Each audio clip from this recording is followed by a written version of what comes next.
People think that when a wedding is interrupted, someone objects at the moment the pastor asks. But the truth is, the most devastating interruptions don't come from the congregation. They come from the pulpit.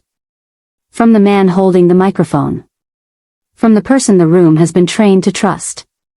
And the strangest part is, the man who destroyed Mallory Deens' wedding in front of 200 people, in the name of God, had no idea that the groom he just humiliated ran one of the most powerful criminal organizations in Seoul.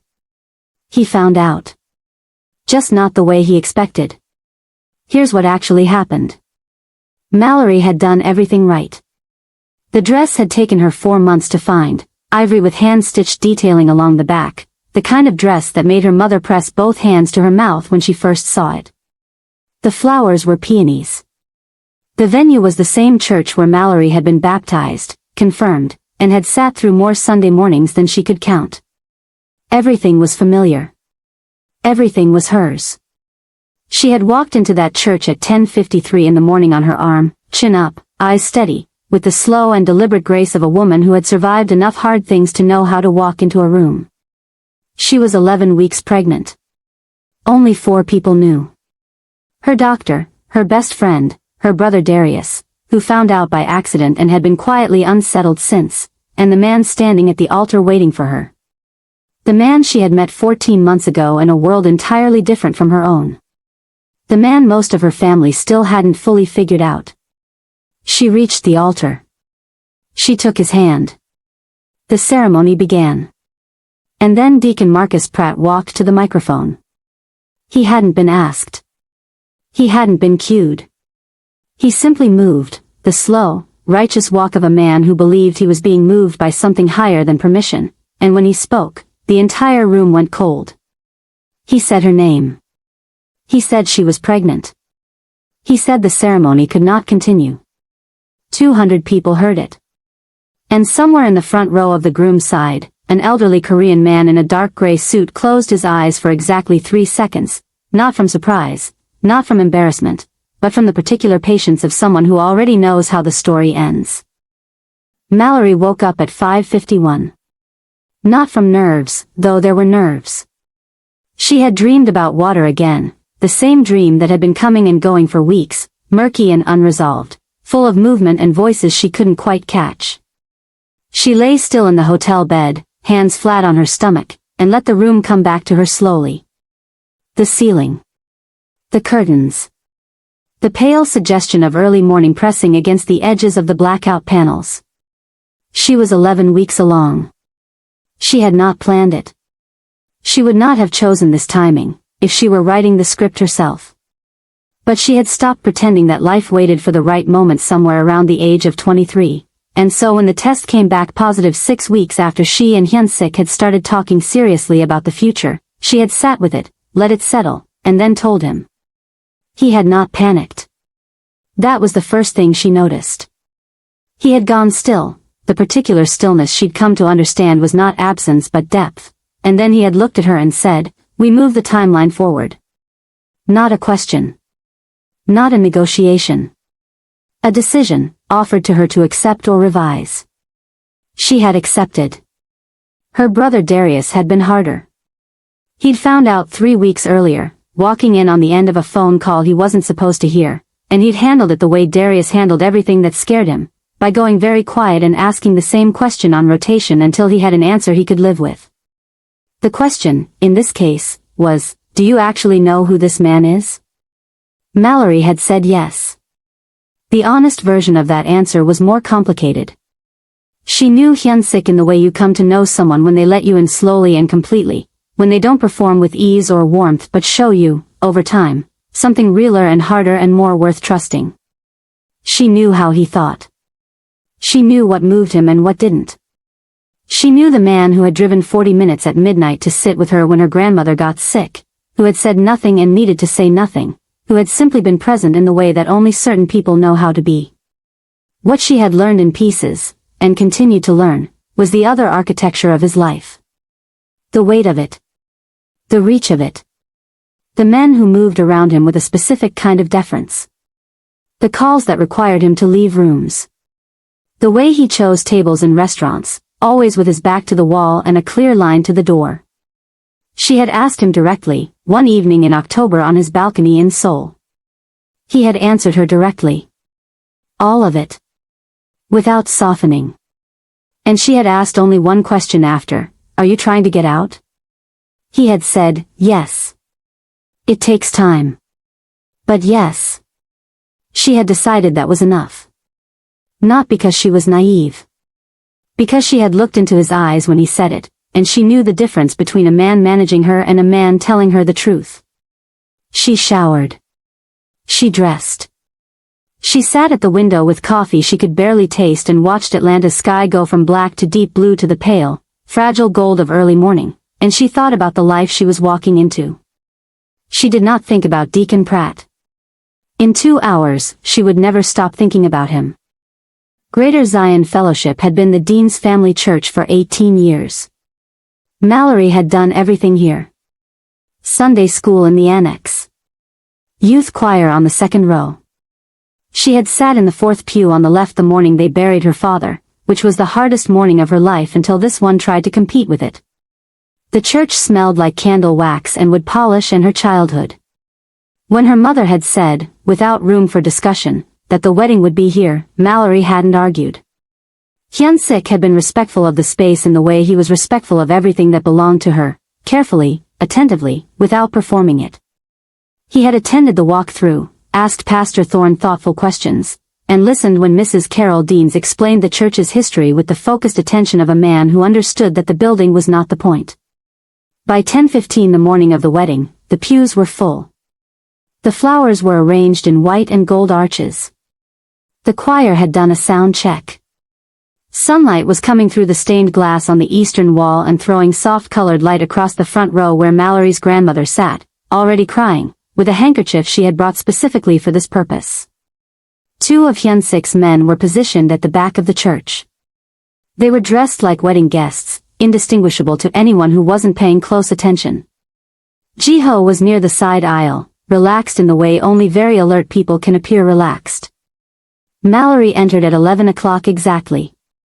Darius was at her arm. He was wearing the charcoal suit she had helped him pick, and his face was arranged into the careful expression of a man in the middle of two things, proud and still unsettled, and working hard to let the proud one show. She felt his hand over hers and squeezed once. He squeezed back. She looked forward. Hyun-sik was at the altar. Dark suit, no tie, white shirt buttoned to the collar. He looked exactly the way he always looked, contained, present, completely uninterested in performing himself for a room. But when he saw her coming, something happened in his face. Small. Controlled. But unmistakable.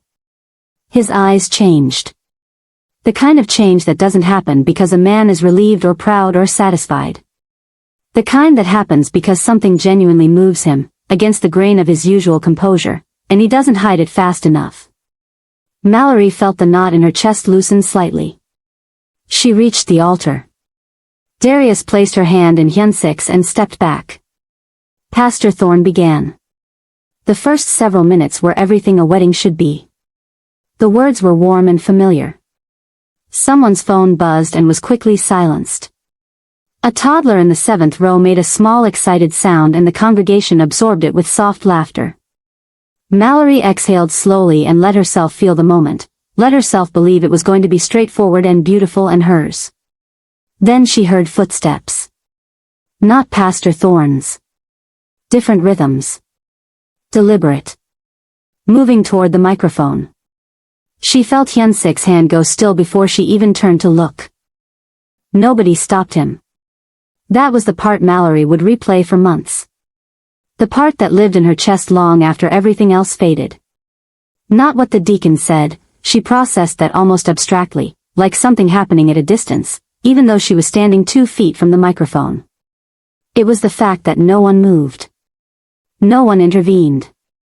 200 people sat and heard it in real time and not one of them was fast enough. Deacon Marcus Pratt adjusted the microphone. He looked at Mallory the way certain men look at women they have already decided to correct, with a specific kind of composure that is actually confidence dressed in righteousness, and he spoke. Before this ceremony goes further, he said, the congregation has a right to know something. This woman is carrying a child conceived outside the bounds of marriage. To perform this ceremony without addressing that fact would be a dishonor to God and to this house of worship. The silence that followed was physical. Mallory felt it in her sternum, in her ears, behind her eyes. She was aware of her flowers. She was aware of the sound her mother made, a short, sharp intake of breath that Mallory had only ever heard from her once before, the night her father died. She was aware of the colored light on the altar floor, which was still beautiful, completely indifferent to what was happening. She did not look away from Deacon Pratt. She would not give him that. But she heard Darius stand up. She heard the murmur start spreading through the pews like something igniting row by row. She heard her grandmother say something short and direct in a voice that carried clearly from the third row. Pastor Thorne was on his feet. Marcus.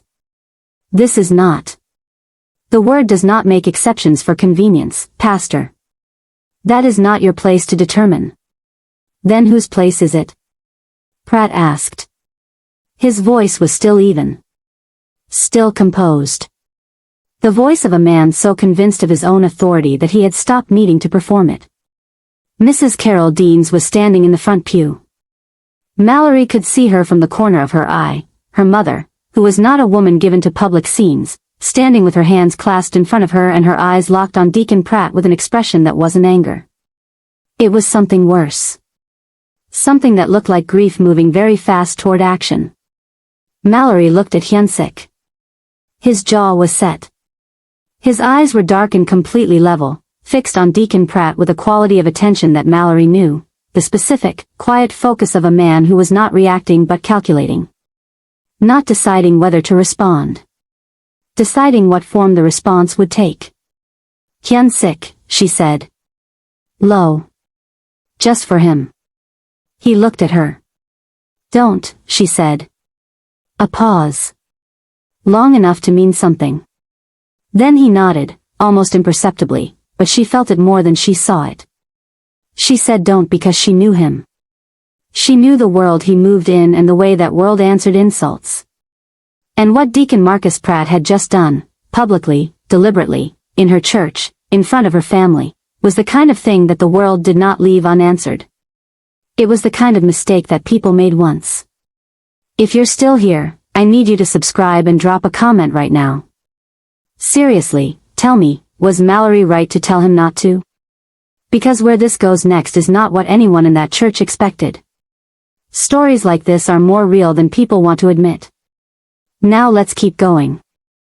Ji-ho moved before the echo of the deacon's last word had left the room. Not toward Pratt. Not toward anyone visible.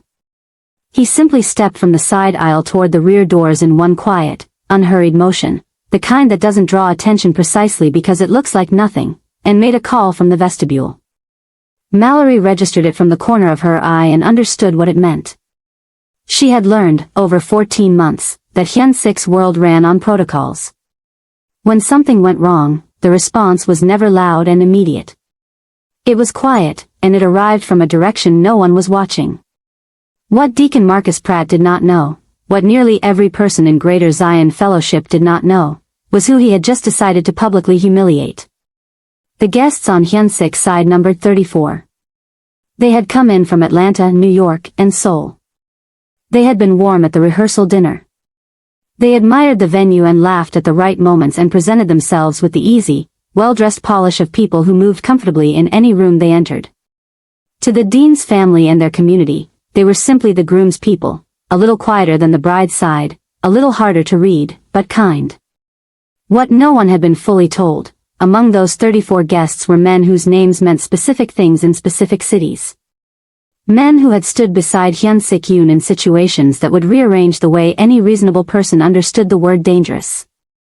Men who were, right now, sitting in white wooden wedding chairs with programs in their laps, watching a deacon speak, and waiting.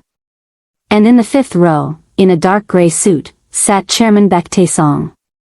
73 years old. Almost entirely still. He had said perhaps 40 words since arriving in Atlanta, none of them to anyone outside Hyun-sik's circle. He was watching Deacon Pratt the way a man watches something that has made an error it doesn't yet understand, with a patience that comes not from restraint but from certainty. From already knowing how the thing ends. When Pratt finished and stepped back from the microphone, Chairman Beck did not stand. He did not raise his voice. He turned his head slightly and said 4 words in Korean to the man sitting on his left. The man left the pew immediately. Hyun-sik, from the altar, caught his mentor's eyes across the room. A look passed between them. Wordless, brief, and complete. The kind of communication that doesn't require language because it has been built up over years of operating in spaces where words are liabilities. The deacon still had his arms crossed near the pulpit. Still wearing the expression of a man awaiting validation. He had no idea what had just been set in motion. And meanwhile, Mallory was standing at the altar, flowers in her hands, chin level, eyes dry, running her own calculation. Because she already knew the deacon's intervention was personal and deliberate. What she didn't know yet was how he'd gotten the information in the first place. Only 4 people knew she was pregnant. One of them had talked. It was her best friend Saad who pieced it together.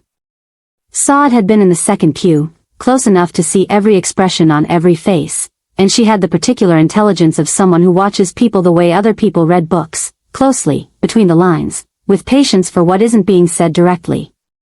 She found Mallory in the small side room off the vestibule, where Pastor Thorne's assistant had quietly moved her while the pastor tried to restore order. Hyun-sik was there already, standing at the window with his back to the room, on a call in Korean. Ji-ho was at the door. Darius was in the corner with his hands clasped, doing the thing Darius did when he was trying not to react, breathing slowly through his nose and staring at a fixed point. It was the deacon's wife, Saad said, walking in without softening her entrance. She goes to the same OB clinic you do. Different provider but same building. She recognized you in the waiting room about 3 weeks ago. She mentioned it to her husband. From everything I can tell, it was casual. She had no idea what he was going to do with it. Saad paused. She's outside in the parking lot right now. She's been crying since the moment he started talking. The room was quiet. Hyun-sik turned away from the window. He looked at Mallory first, a brief, direct look that asked a question without words. She gave him a small nod. I'm okay. Keep going. Then he said, flatly, she told him in passing. Over dinner, apparently, Saad said. And he chose to use it this way. Not a question. A reclassification. Mallory could see him doing it, the subtle recalibration of what kind of situation this was and what it required. The distinction between a coordinated attack and a man's moral vanity mattered. Not because either was forgivable, but because they required different things. Darius exhaled slowly. He looked at his sister. What do you want to do, Mal? It was the right question. The only question that mattered in this room, at this moment, was what Mallory wanted.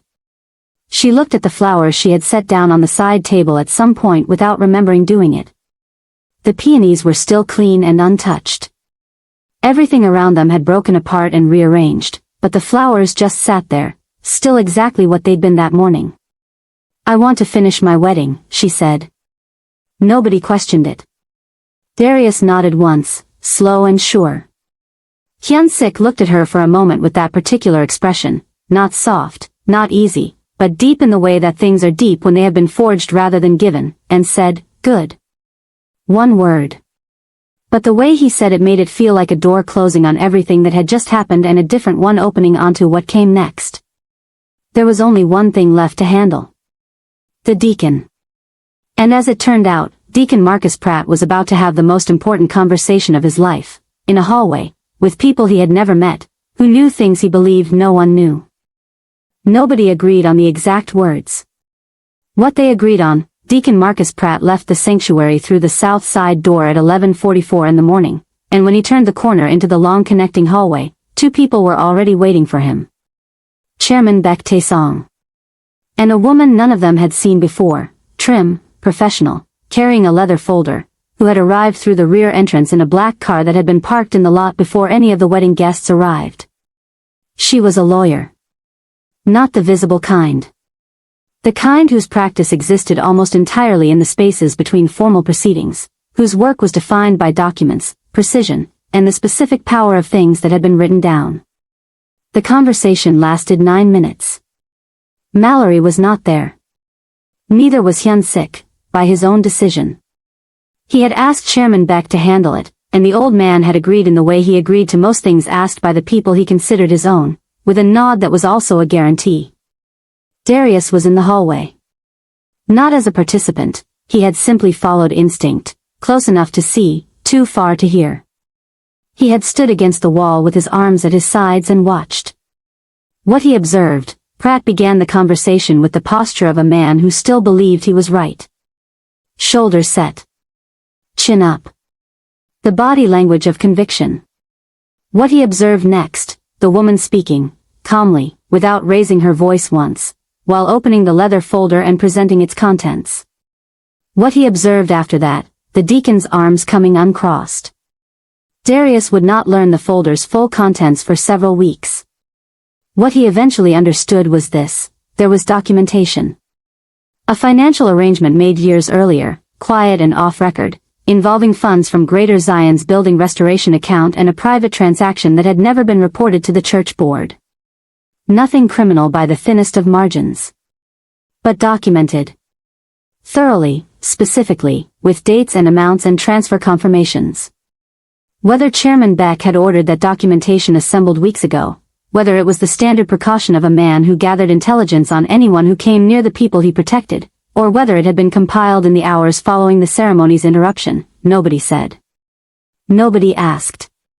What Darius watched, standing in that hallway, a man's certainty leaving his body. Shoulders dropping. Hands moving in and out of his pockets. The slow, visible process of someone understanding what position they are actually in. Deacon Pratt returned to the sanctuary. He sat down. He did not speak again. He would submit his resignation from Greater Zion Fellowship 6 weeks later. The letter cited personal reasons. Back in the side room, Mallory was letting Sod pin the small gold clip that had come loose back into her hair. Her hands were steady. Her face was set. It was time. The congregation had not left. That was the thing that almost broke her composure, not the humiliation, not the adrenaline residue, not even her mother's face. It was coming back to the doors of that sanctuary and seeing the pews still full. She had expected gaps. Empty seats where people had decided the morning was too complicated to sit through. Extended relatives who came for the joy but not the difficulty. She had prepared herself for a thinner room, and she had decided it didn't matter. But the room was full. Every row. Including the back where people always sat when they weren't sure they were committed to being there. Including the standing section along the side walls where 3 of Hyun-sik's men still stood with their arms loose and their eyes moving quietly over the room.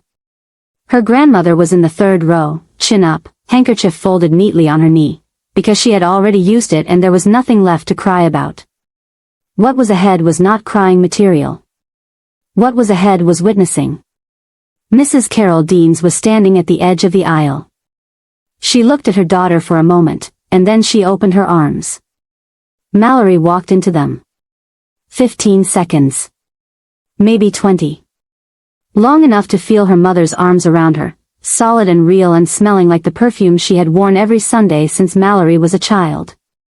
Long enough to let the worst of the morning move through her and out. Long enough to remember what she was. Then she stepped back. Fixed her face. Picked up her flowers from where Sod had been holding them. Darius was behind her. Mal, he said. She looked at him. He didn't say anything else. He just offered his arm, the same gesture, the same brother who had walked her in the first time. Only this time his hand wasn't tense. His eyes weren't divided. He was just there. She took his arm. The second walk was different. The first walk had been about beauty and ceremony and the composed performance of a woman on her wedding day. This one was about something harder to name and more important to do. This was about choosing, in front of everyone, after everything, in the same dress, with the same flowers, in the same church, to continue. Not despite the mourning. Through it. Carrying it with her without letting it define her. The choir director started playing without instruction. A low, slow hymn Mallory had known since she was 7 years old. The congregation rose, not all at once, but row by row, spreading from the front, until everyone was standing. She reached the altar. Hyun-sik was where she had left him. Exactly where she had left him, which she realized she had needed without knowing she needed it. The fact that he had not moved, had not retreated, had simply waited. He took her hands. And Pastor Elias Thorne, who had known Mallory Deens since she was 9 years old, gathered himself, found his voice, and began again. They had agreed on traditional vows. Mallory's idea, originally. Hyun-sik had accepted without hesitation, which had surprised her slightly. She'd assumed he might prefer something tailored, something specific. Instead he had said, in that precise, unhurried way he had turned a simple sentence into something that's settled. The words that last are the ones that have already proven themselves. She had stared at him for a moment and then changed the subject before her face gave her away. Pastor Thorne offered the optional personal moment at the close of the formal vows, a brief space for each of them to speak if they chose. Mallory spoke first. She kept it short. She told him she wasn't marrying an idea of him or a future version of him. She was marrying the man who showed up on hard nights and didn't need to be thanked for it. The man she had watched make choices she respected, in a life that didn't make choosing easy. She told him she was in it. Fully. With everything she knew. Then Hyun-sik spoke. He was not comfortable with this. She could see it, not in nervousness, but in the particular stillness of a man stepping outside his register. His world demanded a different kind of authority. Not confession. Not an open declaration. But he spoke. I understood, he said quietly. The first few rows heard clearly, the rest of the room caught it in fragments. Before today, what I was asking you to stand next to. I knew what my life carries and what it costs the people close to it. A pause. What I didn't know was how you would stand when it cost you something in front of people you love. He looked at her directly. Now I know. That was all. The room was silent in the way rooms go silent when something real has just been said, not performed, not constructed, but actual. Mallory held herself together through the first 2 sentences. The last one, now I know, moved through her differently. Not grief. Not even relief. Something more specific and more permanent than either. The feeling of being recognized exactly, without revision, by the one person whose recognition you were not willing to live without. She made it through her composition. Barely. When Pastor Thorne said the words that mattered and Hyun-sik placed the ring on her finger and she placed hers on his, the room responded the way rooms only respond when they have collectively survived something, not with polite applause, but with the sound of 200 people releasing something they had been holding since 11:40 a.m. Darius was clapping. Both hands. No reservation. But the morning wasn't entirely finished. Because it was only later, at the reception, that Mallory learned something Hyun-sik had not yet told her. Something that changed, once more, the shape of who she understood him to be. The reception was in the garden courtyard connected to the fellowship hall. By mid-afternoon, the morning had turned into something almost unrecognizable, warm and loud in the right ways, the specific joy that only exists on the other side of a thing survived. The food was good. The music was right. Chairman Baek Tae-song was seated at a corner table with a glass of water and a serene expression, and at some point Mallory's grandmother made her way to him and sat down, and the two of them had a conversation in a combination of broken English and universal old person energy that seemed to work perfectly for both of them. Jiho danced. No one saw it coming. He cleared a space and committed to it fully, and the Dean's aunts responded the way the Dean's aunts responded to almost everything, with enthusiastic approval and cell phone cameras. It was Saad who brought Mallory the envelope. One of his guys handed it to me, she said. Said it was from Hyun-sik. For you. Mallory looked across the courtyard at her husband, who was standing near the edge of the tent talking to Darius. Why is he handing me letters when he's 15 feet away? Just open it, Saad said. She found a quiet corner near the garden wall, where the noise of the reception softened into the background, and she opened it. 2 pages. Handwritten. In English, which she knew cost him something. His written English was precise but unnatural for him, and she understood, unfolding the pages, that the choice was intentional. This was written for her, not translated for her. He told her that 7 months ago he had formally begun the process of stepping out of the organization. That it was not simple. That it moved in stages, through carefully negotiated steps, and it would not be finished quickly. But that it had begun. That he had not told her because a promise with an unclear timeline was not a promise, it was a management strategy, and she deserved better than that. He told her that the child had changed his urgency. That Chairman Beck, who had built the world Hyun-sik was trying to leave, who had more reason than anyone to ask him to stay, had been the one to tell him to move faster. That the old man had said, in the particular blunt language he used for things he considered self-evident, that the only thing worth building in the long run was something a child could look at without confusion. He wrote, I did not tell you this before today because I needed it to be real before I said it. It is real. It is moving. I am telling you now because today you earned the full version. The last line, whatever this morning took from you, I intend to spend the rest of my life making sure it was worth it. Mallory refolded the letter. Hold it against her chest for a moment. Looked up at the sky, pale blue, late afternoon, completely indifferent and completely beautiful. Across the courtyard, Darius was nodding. Slowly, carefully, the nod of a man who has heard something he cannot in good conscience argue with. Hyun-sik was talking. Steady and direct, the way he was always steady and direct. She would ask Darius later what was said. He would tell her, he said he knows what he's asking our family to believe. He said he doesn't need me to trust him yet. He said he's going to show me. And Darius, who did not give anything easily, who had been asking do you know who this man is since October, would add, I believed him, Mal. I don't know why, but I did. Mallory tucked the letter into her clutch, straightened her dress, and walked back toward the light and the music and every complicated, chosen, fully known piece of the life she had just agreed to. Without hesitation. Without apology. 3 years later, Mallory and Hyun-sik Yoon had a daughter named Josephine and were expecting a son before the year was out. The exit from the organization took longer than either of them wanted and less time than they feared. It wasn't clean. It was never going to be clean. But it ended. And when it did, Hyun-sik built something new, a legitimate investment firm, deliberately small, deliberately quiet, rooted in 2 cities and answerable to nothing but its clients and its books. Deacon Marcus Pratt never returned to ministry. He relocated with his wife, who eventually wrote Mallory a letter. It took Mallory 4 months to respond. When she did, she was brief and honest and didn't pretend to have more warmth than she had. But she responded. Because she had decided, somewhere in the months after the wedding, that she wasn't interested in carrying what he'd done inside her body any longer. She put it down. Not for him. For herself. Darius became Josephine's favorite person on the planet. He denied that Hyun-sik had won him over. Nobody believed him.